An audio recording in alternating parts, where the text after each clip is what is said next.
Hey everyone, and welcome back to the channel. Today, we're diving deep into the Pride Lands to uncover a story you might not know.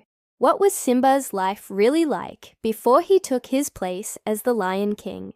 We all know the classic tale of his exile and triumphant return, but what about the years in between? The movie gives us that amazing Hakuna Matata montage, where we see Simba grow from a cub to a magnificent adult lion, alongside Timon and Pumbaa. But what really happened during that time? Let's start from the beginning. After the tragic stampede and Scar's cruel manipulation, a heartbroken and guilt-ridden Simba flees into the desert. He's just a child, utterly alone, and convinced he's responsible for his father's death.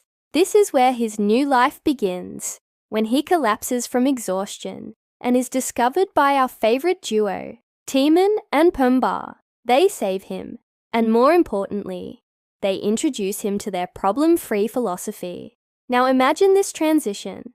Simba, a prince raised with duties and responsibilities, suddenly finds himself in a jungle paradise with no rules. His diet changes from what lionesses would hunt to, well, grubs. Slimy, yet satisfying. This wasn't just a dietary shift. It was a complete cultural reset. He learns to live in the moment, to find joy in simple things like slurping bugs and lazing in the sun. He wasn't Prince Simba anymore. He was just Simba, one of the guys. This period was crucial for his development. Without the weight of the crown, he could just be a kid. He likely spent his days exploring the jungle, playing games with his two new best friends, and learning their way of life. Think of the adventures they must have had, swinging on vines, swimming in waterfalls, and probably getting into all sorts of mischief that never made it into the final cut of the movie. This carefree existence was a form of therapy for him, a way to escape the trauma of his past. However, living by Hakuna Matata also meant suppressing his memories and his identity. He actively pushes away thoughts of his father and the Pride Lands. It's a coping mechanism. He can't face the pain, so he chooses to forget who he is.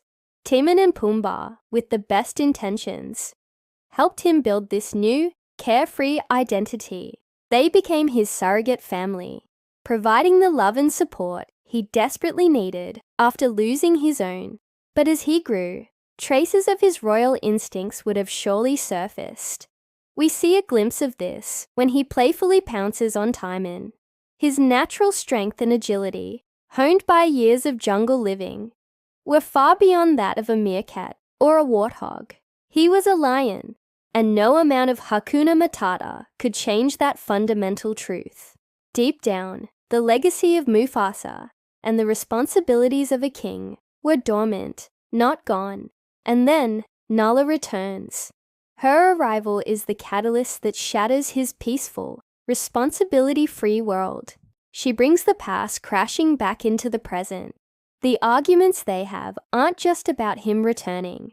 They're about him confronting the identity he abandoned. When Rafiki finally leads him to see his father's reflection, it's the culmination of this internal struggle. He finally realizes that he can't run from his past.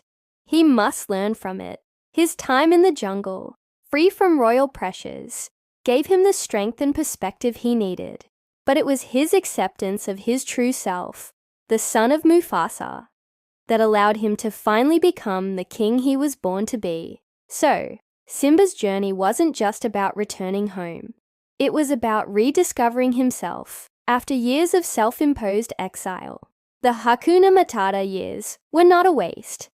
They were a necessary part of his healing, allowing him to grow into the leader the Pride Lands needed.